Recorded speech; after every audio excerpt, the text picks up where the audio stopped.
विधायक से यही पूछे जाए, हमारे आज तक राजकुमार जी थे, मालचंद जी से या ये जौंटा जी थे, इनसे यही पूछे जाए पहले कि आपने कितनी योजनाएं दी है जी, जो जनहित की योजनाएं है, कागज के ऊपर कानून कार्रवाई की, कागज की पूर्ति की और ऊपर पैसा अडोल किया। बता देंगे बढ़िया ढंग से, बैठाएंगे उन सालों को, यहाँ आने भी नहीं देंगे, जूतों की माला डालेंगे उनके सिर पे। पहले वो सब आएंगे दोबारा कि हमको चुनाव वोट दो। अच्छा, नहीं आ सकती इस वैली में। आपका कहने का मतलब है कि पहले अपने काम दिखाओ फिर यहाँ तब आओ यहाँ। क्या क्या काम। नमस्कार मित्रों, समाज क्रांति में आप सभी का बहुत बहुत स्वागत है। मैं अरविंद रावत और इस वक्त मैं अपने पैतृक गांव जो मेरा स्वयं जन्म स्थल है ढाटमिल गांव में पहुंचा हूं और यहाँ के जो ग्रामीण है, यहाँ के ग्रामीणों को काफ़ी जन समस्याओं से बहुत सारी परेशानियां हो रही है। तो जानने का प्रयत्न करते हैं, क्योंकि यहाँ के ग्रामीण आए दिन आरोप लगाते हैं पिछली विधानसभा चुनाव के वक्त भी इन्होंने वोटिंग नहीं दी थी, क्योंकि इनकी समस्याओं का कोई भी नेता आता है निराकरण नहीं करके जाता। तो आज ग्रामीण लोग हमारे चैनल के माध्यम से अपनी जन समस्याएं बताने का प्रयत्न करेंगे, जिससे कि सरकार के नेत्र खुल सकें। तो ग्रामीणों से आइए पूछने का प्रयत्न करते हैं कि किस प्रकार की समस्याएं यहाँ के ग्रामीणों को हो रही है। तो हमारे साथ मौजूद हैं, आपका नाम क्या है? जुदवीर सिंह।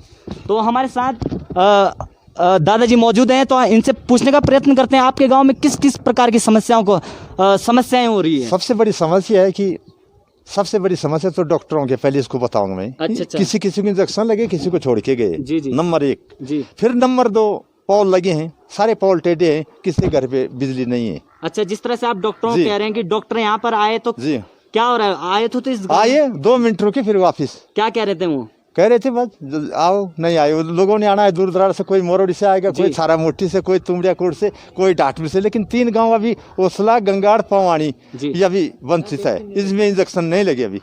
अच्छा अच्छा।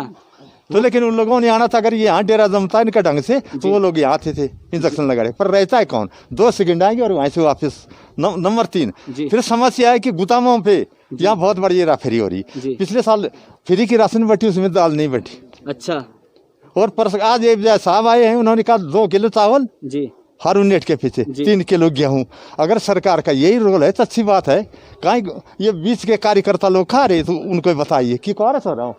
ठीक है, हम उसको भी नहीं कहते डीलर को तो नहीं मिला, ये भी तो सकता है। इब्जा भी तो इसमें मिल रहा हो और क्या होता। इब्जा भी इसमें ऐसा होता ना कि इब्जा भी अपना कोटा करता हो, वो बोलता कि अपना खर्च निकालना हमने। इसमें भी इब्जा का भी हाथ होता है।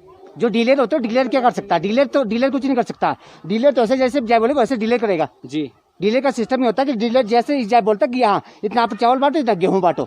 उसमें से अगर दाल बांटनी, दाल भी अगर उसमें हमारे 5 किलो फिक्स होता तो 5 किलो में से 2 किलो इब्जाई लेस कराएगा कि 1 किलो का पैसा मुझे, 1 किलो का अपने आप। ये सिस्टम होता है। दाल है जी तो प्रिंट रेट नीचे से आ रहा, किसानों से खरीदते जा रहा, या 80 रुपए है या 82 रुपए है या 50 रुपए, वही हमको यहाँ वही रेट लग रहा हमको भी। अच्छा अच्छा, वही रेट हमको मिल रहा। अच्छा। नंबर 2 फिर एक समस्या हमारी रोड की है। अच्छा। जिससे हम लोग बहुत बड़े परेशान है, अस्त व्यस्त है। जिस तरह से आप बिजली का कार्य के लिए कह रहे हैं कि काफी समय से, कितना वर्ष हो गया इस बिजली को 3 साल होने वाले है, जो पोल सारे टेढ़े, कोई कुछ कर ही नहीं रहा। अधिकारियों से पूछने का प्रयास नहीं करा? अजी पूछते हैं लेकिन कोई सुनता भी नहीं है। बात ही नहीं सुनते, कह रहे करेंगे बस वही करेंगे, वही बात करेंगे।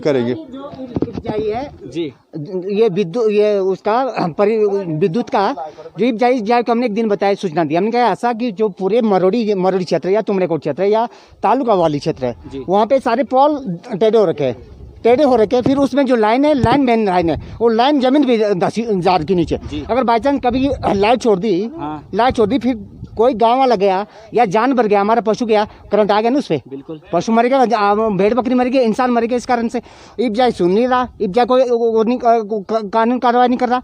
हमने 3 साल होने वाले मरोड़ी में पूरी पॉल, अरे जी 3 साल हो गए। 3 साल से अब तक ना तो लाइट आई वहाँ पे और ना अभी पोल करे सही जी।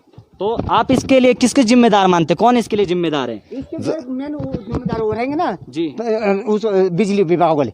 मेन जो इसका जो जिम्मेदार है वो बिजली विभाग वाले रहेंगे। अरे बिजली विभाग रहे ना रहे, हम मोदी सरकार जुम्बर रहेगी। अच्छा अच्छा, वो इसका विकास करेगी। अभी विधानसभा चुनाव भी पास आने वाला है, तो इस चुनाव में जो चुनाव से पहले नेता लोग यहाँ पर बड़े बड़े बातें बोल करके जाते हैं जी, और बाद में कार्य नहीं करते हैं। बाद में कुछ नहीं करते। तो उन नेताओं को क्या कहना चाहेंगे? आने वाली विधानसभा पास आने वाला है, कैसा आएंगे दोबारा कि हमको चुनाव वोट दो। अच्छा, नहीं आ सकती इस वैली में। आपका कहने का मतलब है कि पहले अपने काम दिखाओ फिर यहाँ। तब आओ यहाँ। क्या क्या काम लाए अपनी, हमारी अभी रोड नहीं बनी, यहाँ स्वास्थ्य विभाग नहीं है, डॉक्टरों की बड़ी परेशानियां है। जो लोग इंजेक्शन लगाने आ रहे 2 मिनट रोकेंगे यहाँ फिर वापिस।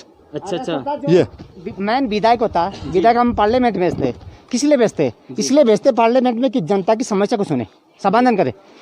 विधायक निधि आती है, विधायक से यही पूछे जाए, हमारे आज तक राजकुमार जी थे, मालचंद जी से या ये जौंटा जी थे, इनसे यही पूछे जाए पहले कि आपने कितनी योजनाएं दी है जी, जो जनहित की योजनाएं है। कागज के ऊपर कानून कार्रवाई की, कागज की पूर्ति की और ऊपर पैसा अडोल किया, हजम किया। जनता के तक अभी तक जनता हो या कार्यकर्ता हो, ये कांग्रेस के हो या बीजेपी के हो या आम पार्टी के हो, जिसी के भी हो, किसी के पास कोई पैसा नहीं दिया जाता। विधायक सारा टोटल पैसा अपने आप हजम कर लेता है। बस सबसे बड़ा मुद्दा खाद्यान्न का है। खाद्यान्न में बहुत बड़ी हेराफेरी हो रही। अच्छा, ये हेराफेरी बल्कि डीलर नहीं कर रहा। कोई नहीं, हमारा चैनल आपके साथ खड़ा है बिल्कुल। हेराफेरी हो रही, इब्तिदा कर रहे हैं। अब तब उससे बाद फिर भगवान जाने। जिस तरह से आप कह रहे हैं कि विधायक यहाँ से चुन के तो जाते हैं, लेकिन बाद में से पराये छोड़ के चले जाते हैं, इन गाँवों को भूल ही जाते हैं। विधायक निधि से कितना विकास आपको यहाँ इस क्षेत्र में लगता है? कुछ नहीं, अभी तक कुछ नहीं मिला है विधायक निधि से हमको। अब चुनाव जैसे पास आने वाले हैं तो उन विधायकों को क्या संदेश देना चाहेंगे? नहीं, उनको तो हम बता देंगे, बढ़िया ढंग से बैठाएंगे उन सालों को, यहाँ आने भी नहीं देंगे, जूतों की माला डालेंगे उनके सिर पे। पहले वो बता दे, अब ये करते सो करते, अल्लाह करते, फला यहाँ देखते भी नहीं, पूछते भी नहीं, वो वोट पटड़ा है, मेरे को बढ़ाओ, मेरे को बढ़ाओ, मेरे को बढ़ाओ। सबसे पहले बड़ा मुद्दा है कि कल डॉक्टर आना जरूरी है। अंतिम में आप क्या संदेश देना चाहोगे सब नेताओं को, जो यहाँ पर नेतागिरी झाड़ने तो आते हैं लेकिन कार्य नहीं करते, उन्हें क्या संदेश देना चाहेंगे? हमारे यहाँ सुविधा क्या हमको अगर सुविधा मिल सकती है जी, लिखित रूप से देंगे तो हम उनके तरफ जा भी सकते हैं, नहीं देंगे तो बस कुछ नहीं। फिर तो अभी हमने जो हमारा ग्रामीण ढाटमिर है, इनके ग्रामीण वासियों से बातचीत करने का प्रयत्न करा। इनका आरोप है कि यहाँ पर 3 वर्षों से बिजली का कार्य हो चुका है, लेकिन पीछे जो राजनेता लोग हैं वो इस कार्य को होने नहीं दे रहे हैं। सरकार तो इस कार्य को कर रही है, लेकिन जो राजनेता लोग हैं वो इस विधायक निधि का अन्य पैसे का दुरुपयोग कर रहे हैं। साथ साथ दूसरा आरोप ग्रामीण लोग लगाते हैं कि यहाँ पर राशन जितना सरकार से पहुँच रहा है उतना राशन यहाँ तक नहीं पहुँच पा रहा है। अंदर ही नेता लोग, जो अधिकारी लोग हैं, वो गोलमाल करने का कार्य कर रहे हैं। और ग्रामीणों का आरोप लगता है कि यहाँ पर जो नेता लोग हैं वो नेता भी जरा ग्रामीणों की बातचीत पर थोड़ा गौर कर लें। उनका आरोप लगता है कि यहाँ पर चुनाव के समय तो यहाँ पर बड़े बड़े वादे करके बड़े बड़े नेता आते हैं, बड़े बड़े वादे करके चले जाते हैं, लेकिन जब चुनाव खत्म हो जाता है, जीत जाता है, उसके तदुपरांत इन गाँवों को पराये छोड़ करके चले जाते हैं। तो उन नेताओं से या तो ग्रामीण वासियों का यही संदेश है, वो नेता आ करके या तो यहाँ पर विकास कर लें, अभी भी वक्त है, नहीं तो आने वाले समय में इसका जवाब स्वयं ढाटमिर की जनता देगी। तो आप देख रहे हैं समाज क्रांति न्यूज़ टीवी।